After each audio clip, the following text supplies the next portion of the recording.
Tinapay mula sa langit. A daily morning devotion with CRC family.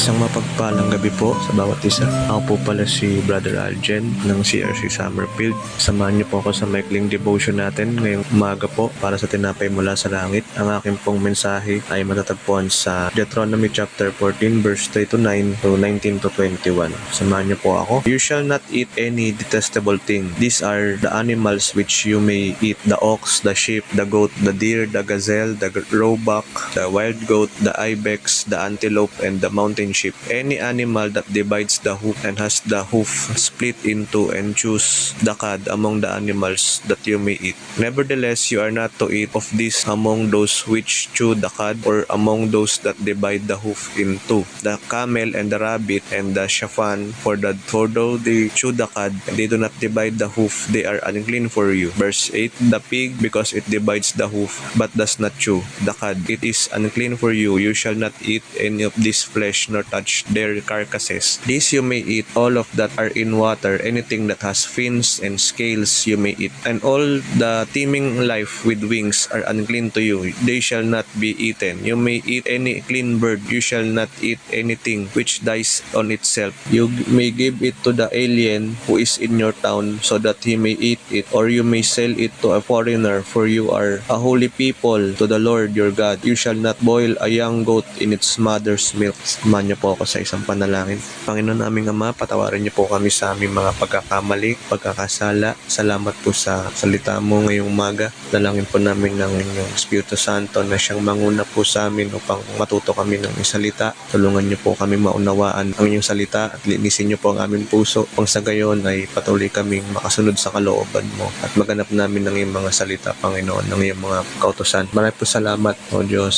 Tulungan niyo po kami, Lord. In Jesus' name, Amen. Muli po, isa pong magandang umaga. Ang ating pong topic sa mga bagay na ating binasa ay, ang title po pala nito ay The Command to be Separate Regarding Foods. Ito po ang mga nilalaman ng mga bawal ng Diyos ipakain sa mga tao nung panahon ni Moises. Dietary law. Ito'y pinagbabawal dahil ito'y tinuring na marumi nung panahon sa Old Testament. Kaya hanggang ngayon, ito ay sinusunod ng mga Hudyo. Hanggang ngayon po, ang mga Hudyo po ay patuloy na gumagawa po nito. Hindi po sila kumakain ng baboy, ng mga pinagbabawal sa mga nabanggit po. Yung mga tigre, mga leon, mga buwitre, mga mandaragit, mga agila. Lahat po ng yan ay hindi sila kumakain. Subalit, nung panahong Kristiyano po, ito po ay napawalang bisa na, sapagkat sinabi ng Panginoong Hesus na hindi ang mga pumapasok sa bibig ang nagpaparumi sa tao, kundi ang mga lumalabas ang siyang nagpaparumi sa tao. Yan po ay mababasa sa Matthew 15:11.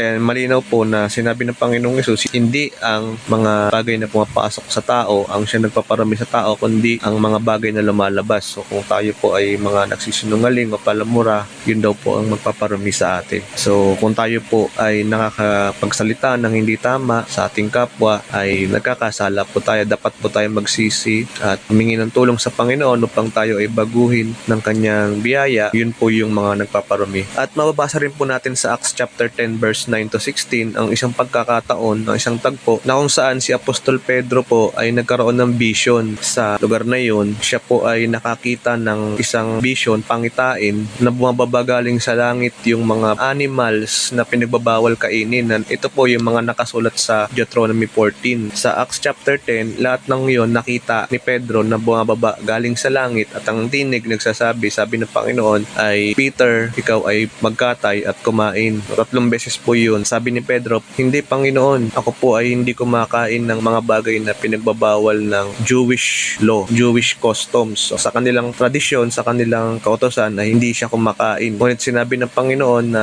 huwag mong ituturing na marumi ang mga bagay na nilinis ng Diyos. So yun po ay maaari nating isang halimbawa na patunay na ang mga bagay na ito ay nilinis na ng Diyos. Kasi hindi naman yun gagamitin ng Panginoon na example kung yun po ay marumi. Bakit ipapakain ni Lord kay Peter yung mga bagay na yun, ng mga animals na yun, kung hindi pa niya nilinis yun, di ba? Yun po ay matibay na example na pwede na natin kainin yung mga bagay na yun. Pero syempre, ingat-ingat pa din kasi maaaring makasama yan sa kalusugan natin, yung mga baboy, di ba? Cholesterol, mga ano pa dyan. Basta may ingat pa din dapat. Ang conclusion po natin dito ay ito'y nilinis na ng Panginoon kaya maaari na natin itong kainin ng may pasasalamat. Subalit maaari natin gamitin ng mga kautosang ito spiritually. No? Huwag tayong kakain, huwag tayong papatay, huwag tayong ahawak ng mga bagay na makakarumi sa atin spiritually. No? Kung alam mo naman yung bagay na makapaglalayo sa iyo sa Diyos, ay itigil mo at huwag mong hawakan. Ibig sabihin yung mga bagay na marumi, maaari tayong lumayo sa mga kamunduhan, lumayo sa tukso sa kasalanan, lumayo sa anumang bagay na makakapagparami sa atin spiritually. Huwag tayong hahawak, huwag tayong nakikiparticipate sa mga bagay na evil sa mata ng Panginoon. Kung ano man yung mga bagay na makamundo na ayon sa laman, ay tayo ay umiwas. So kung tayo po ay naroon pa sa sitwasyon ng buhay natin na gumagawa pa tayo ng mga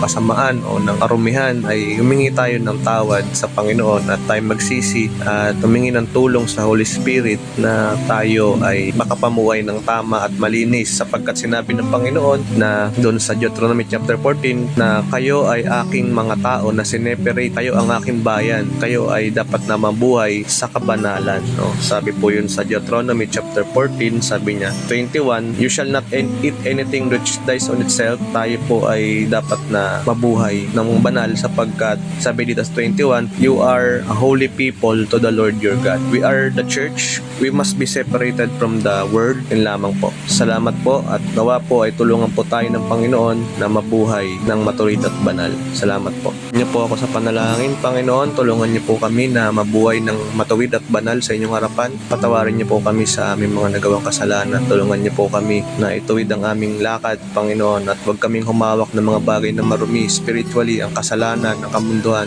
Linisin niyo po ang aming mga puso, Panginoon. Maraming po salamat, Lord. In Jesus' mighty name we pray. Amen.